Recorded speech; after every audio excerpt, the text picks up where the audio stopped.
Hello everyone and welcome back to another tier list video with myself and Mike. This time we're ranking every single winger or wide player that West Ham have signed since moving to the London Stadium. There isn't as many as the other tier lists we've done, but there's still quite a few differences and fluctuations in the types of wingers that we've signed. So if you enjoy it, make sure to leave a like, subscribe to the channel, and you know what, Mike, let's crack on. Let's get into it. Players to rank. We've got the incredible, good, average, rubbish, and no words categories as the 5 tier list rankings. First up, Said Benrahma. Tough one to start that. I think average. It's fair. Reckon? He came with a big. I don't think he definitely wasn't rubbish. And came with a big reputation. The only reason I'll have him as average because I don't think he achieved what many fans felt he could have achieved because with the talent that he has. But he scored some incredibly vital goals for us. Yeah. So I'd give him that. Obviously scored the penalty. So I think he could go into good, but I think as this is a smaller pool of players that we're looking at, some of the players will probably put in good and so on might be a level above. I think most people would look at Said Benrahma and think, yeah, his time at West Ham was average. I think that's fair. I think that was it. I don't think he was. To quote Gattuso, sometimes maybe good, sometimes maybe shit. It's just a little bit of important goals for us. He did score some important goals, especially in the Conference League. He did. But, yeah. I think in that year where we were terrible, he was, bar Declan Rice, probably one of our best players, and at times dragging us through games to get results and score some key goals. I think he got one against Man United through Papadon risks, De Gea and stuff, and scored, obviously in the final. But again, I think he was just he was an average. Yeah, he was an average signing. We'll start the tier list there. We'll keep him in average. Next up, Maxwell Cornet. I feel for him, but it's just got to be rubbish, isn't it? Is it no words or rubbish? Let's put him in it's really rubbish at the minute. Yeah. Based on when we build it up, he may have to go to no words because £18 million and the limited performances. I mean, he had an injury that's how rare? I don't even want to know. One in like 1,000 or something of an injury. It's just. Does that put it into no words alone?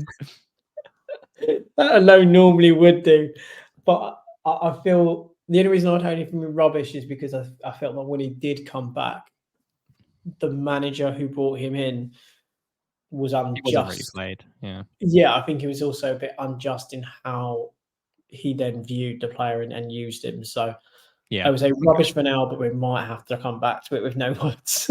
Yeah, agreed. He's living very dangerously on the edge, but we'll keep him in rubbish. Next up, Felipe Anderson. Really frustrating player for me. Really frustrating signing, but for the value, good. I think again. So I know maybe we're going, but we only sold him for $2 million. That's not his fault. He was sold for so little but we have to take that into consideration. We do. However, let's be honest here as well. If he was been put on loan that year to Lazio and had that season, he would not have then been sold for $2 million. We at least got 10 to 15 million, which is obviously a big drop from the 35 million that we invested plus add-ons, etc.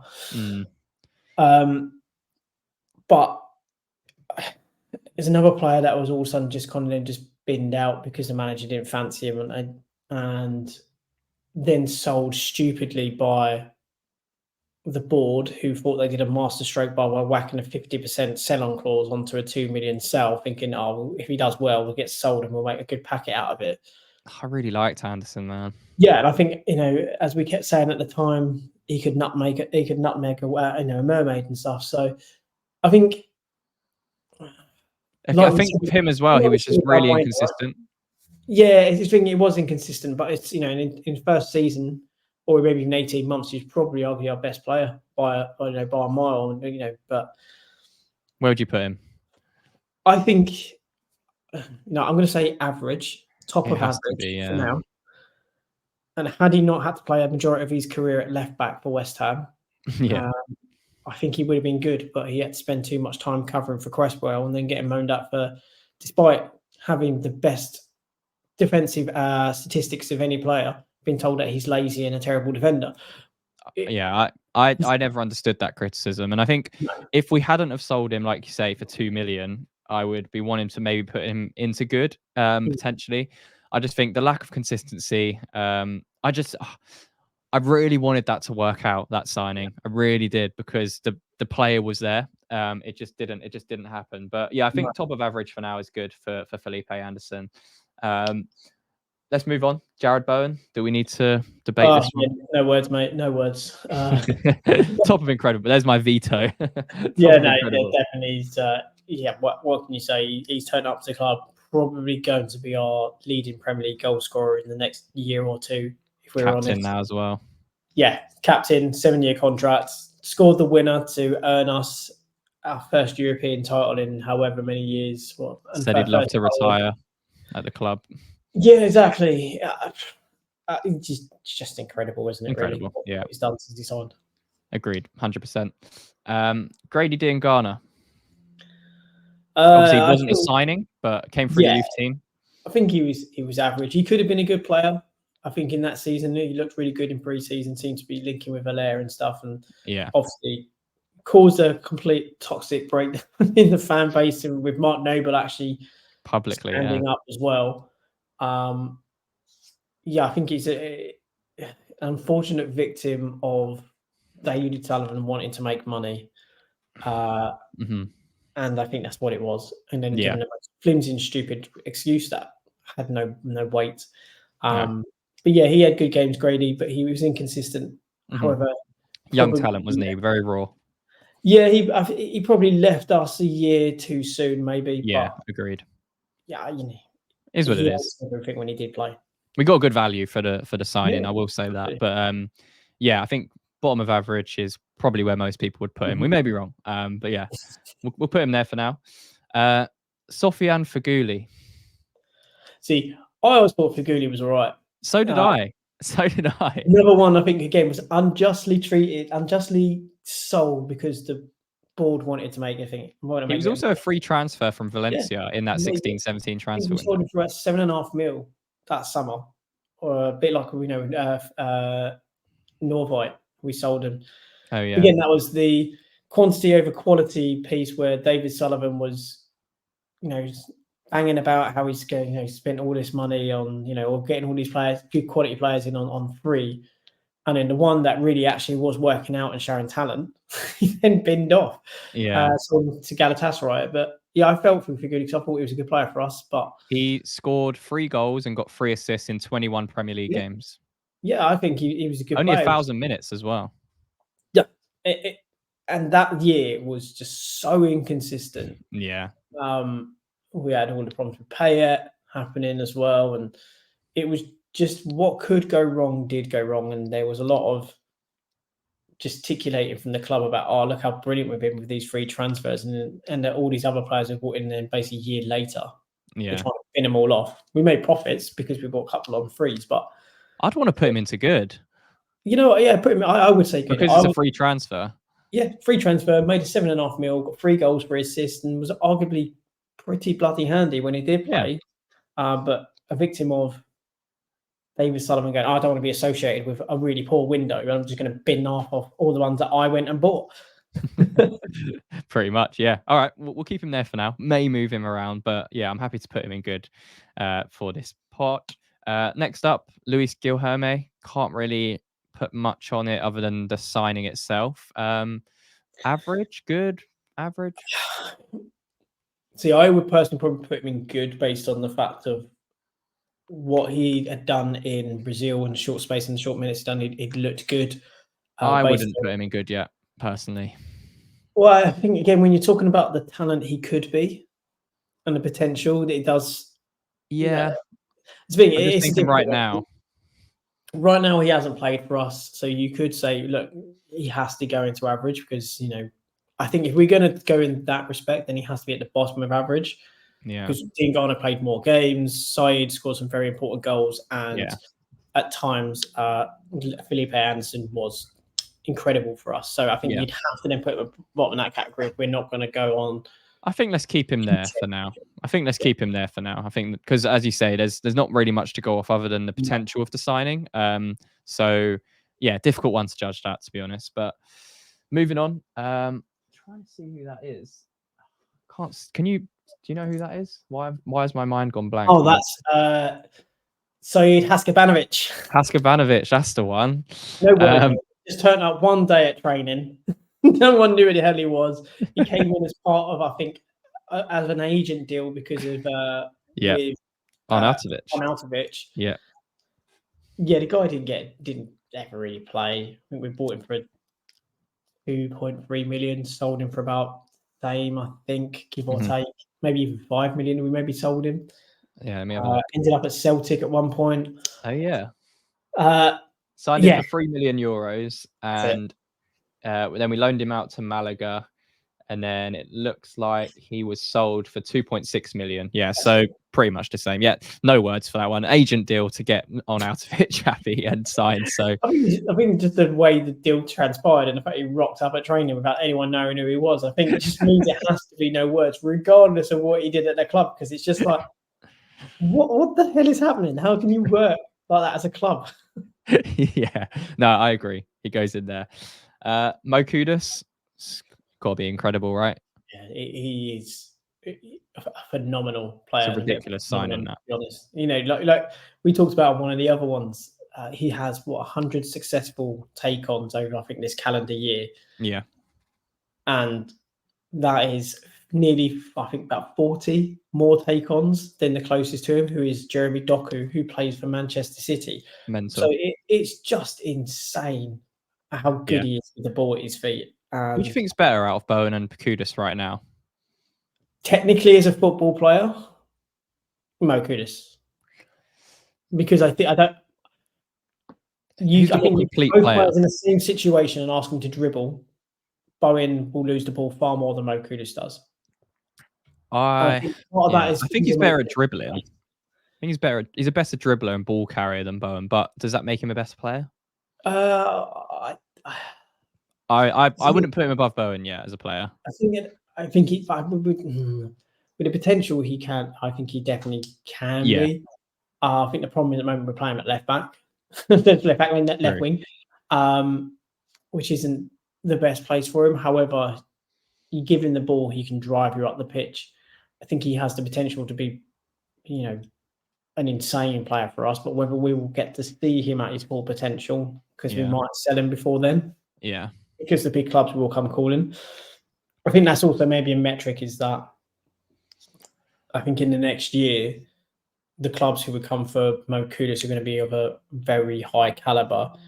And that's maybe slightly disingenuous to Bowen, maybe, but I think that is also maybe a barometer of how the two are viewed in the football world.